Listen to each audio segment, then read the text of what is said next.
Okay, so the last thing I wanted to cover today was some statistics for doing microbiome analysis.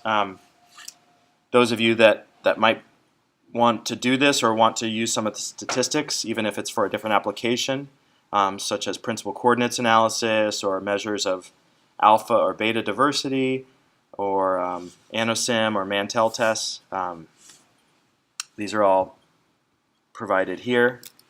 So first we're going to import these various functions from scikit-bio, and then we're going to create a matrix with samples and OTUs. So OTUs are operational taxonomic units. These are like taxa. So this is a data set with 6 samples and 7 taxa. And we can actually provide IDs just A through F for these using this list function where we convert a string to a list. So alpha diversity is a measure of the number of taxa in a sample. So it's also called richness. So first we can use this scikit-bio alpha diversity function. We want this just basic function observed OTUs using the data and the IDs. And so this will count the number of, actually I'm just going to do this. So this is our array. The number of taxa in each of these samples. We can then compute what's called Faith's phylogenetic diversity, or Faith's PD. For this we need a tree, so we're going to just make a simple tree in Newick format, which then we will use scikit-bio to read that as a tree. And then we're also going to specify the names of the OTUs here. And then use this alpha diversity function now with Faith PD. Again, using the data and the IDs, but then adding in now the OTU IDs and the tree.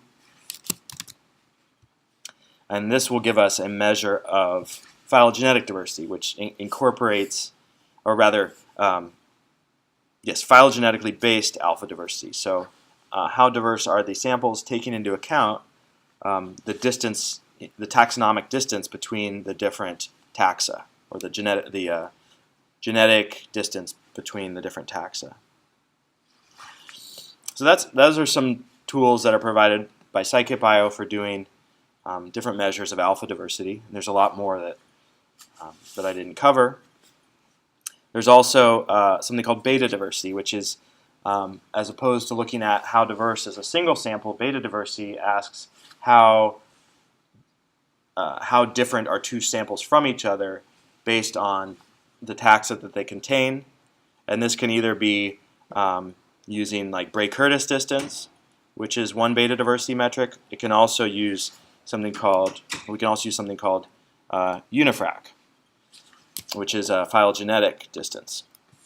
So first we'll compute Bray-Curtis distances between all pairs of samples,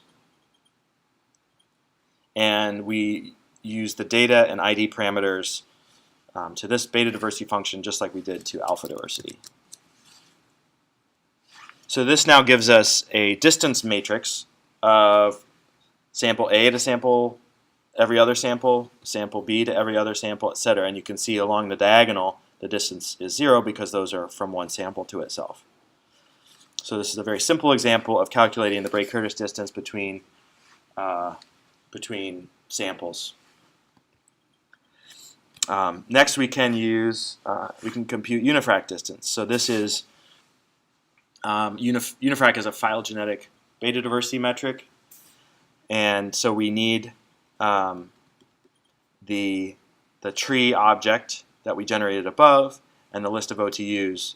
Just like with Faith's phylogenetic diversity, because this is a phylogenetic metric, we need that extra information. So we're going to compute beta diversity. The type of beta diversity is going to be weighted unifrac.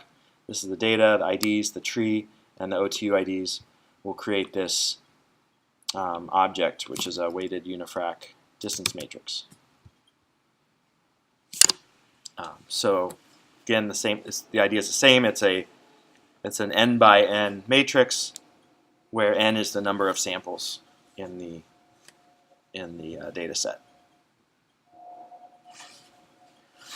So now we're going to do some things with these distance matrices. We can determine if the unifrac and Bray-Curtis distance matrices are significantly correlated by doing a Mantel correlation between them, and then determine if the p-value is significant based on an alpha of 0.05. So we run a Mantel test on these two distance matrices, and we store the R statistic, the p-value, and the n. We're going to print the R statistic.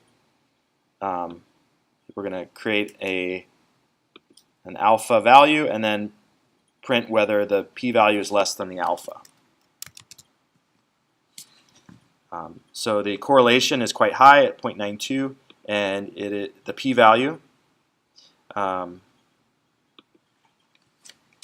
we can even add print p-value.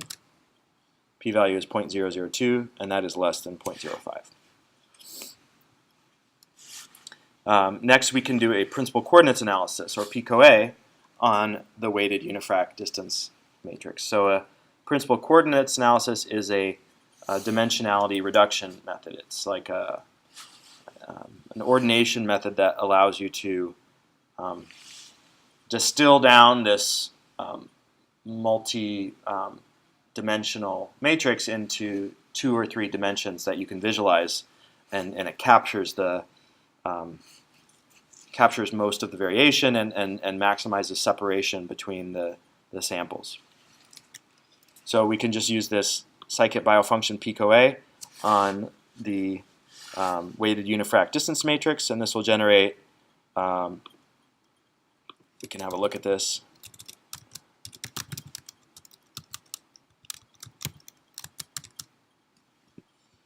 I'm getting this warning is okay, but we're generating the principal coordinates matrix. So it lists all the sample IDs, the dimensions, the number of eigenvalues, etc. for this method. So if we want to interpret the principal coordinates analysis, we need some metadata about our samples. So we can add some metadata. Normally this would all be, just like the observations, the metadata would be imported from a CSV file. But for the purposes of this illustration, we can just define the metadata right here in the notebook. So we're going to create a list of tuples, and the tuples will contain the sample name and then a list of metadata values. So this is a site, so this is whether the sample was from the gut or the skin or the tongue, and then sample number, or subject number. So we have subject number 1 and subject number 2. We can create a data frame from that sample metadata and then view that. So this is just one way to create a data frame. As I said, the most typical use case would be to import this metadata from a CSV file. So we have these 6 subjects, body site, or 6 samples rather, body site, and then subject number. So now we can plot the PCOA results and then color by color each sample by the subject it was taken from. So we're going to set seaborn style as white, and then we're going to generate a figure, which is using this plot function, which is a function of the principal coordinates object. We're going to use sample metadata to plot, and we're going to color by subject. We can also specify axis labels corresponding to the 3 principal coordinates. We can add a title and we can use a certain color map and a marker size. And these are all like Matplotlib or Seaborn style labels, but these are all particular attributes of this plot function of this principal coordinates object. So this is going to generate a three-dimensional plot using Matplotlib, and if we're coloring by subject, we don't see a clear pattern.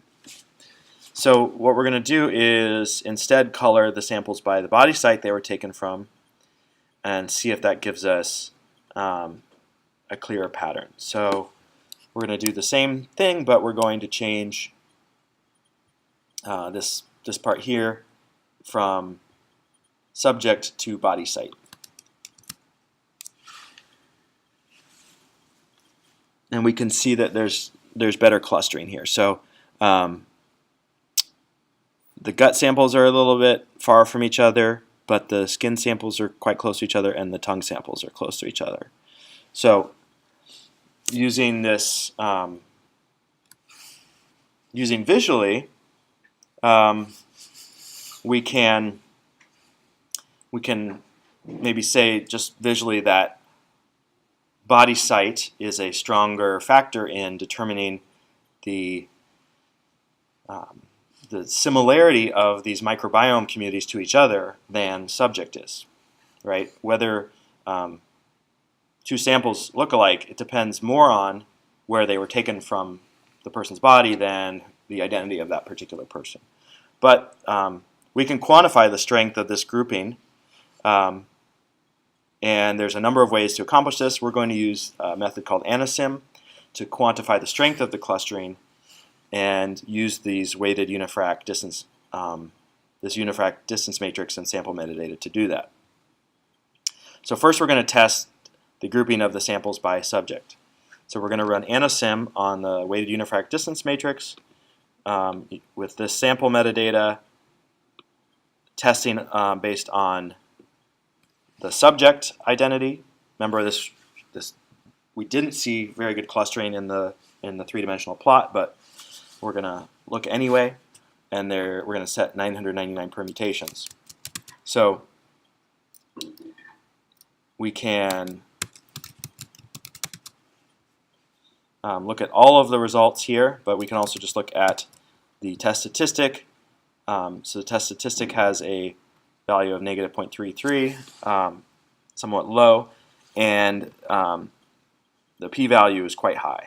The p-value is not less than an alpha of 0.1. So the negative value of anisim's R statistic indicates anti-clustering, and the p-value is insignificant at an alpha of 0.1. Now we can test the grouping of the samples by body site. So here we're going to do the same function, but using column body site instead of subject. Again, we're going to do 999 permutations, and looking at the results here, we get strong separation. So the value of the test statistic is 1, and the p-value is 0.059. So this is less than the alpha that we're using of 0.1. So this anisim suggests that there is better clustering by body site than by subject. So another thing we can do is look at, going back to alpha diversity, we can look at correlations of the data with correlations of the data of alpha diversity with the metadata. So we can look at observed OTUs and Faith's PD correlated to our sample metadata. So here we're going to add observed OTUs and add Faith's PD. These are arrays that we or list that we saved earlier. We're going to add those to our sample metadata. So now we have these right in our same data frame. This makes it really easy to, say, generate box plots where we have the columns that we're using as, say, Faith's PD and body site as the as what we're going to group our box plot by. This is a pandas. In this case, this is a pandas box plot. So this is a using this pandas data frame as the object. It has its own built-in box plot function that we can use. Of course, we wanted a little more control. We could use the Seaborn box plot option. So we can see that the diversity of the tongue samples is, the phylogenetic diversity of the tongue samples is a little bit greater than that of the skin and the gut samples. We can also compute the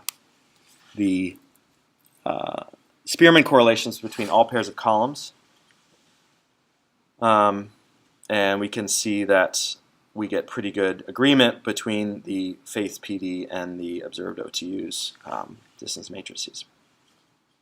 So that's a quick crash course in Scikit Bio and what you can do to analyze microbiome data, but this would be relevant to any kind of observation matrix. So any kind of data where you're counting the number of taxa in a sample and you have multiple samples and you're counting the same taxa and you have this observation table, you can use that. You can use these various functions to do statistics on those observation tables.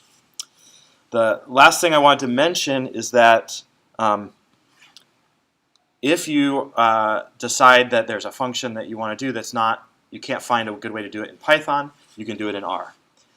You can use your RStudio or whatever you use to do R, but you can also run R in Jupyter Notebooks. If you like the Jupyter Notebook feel and the functionality that it gives you, you could still have that with R.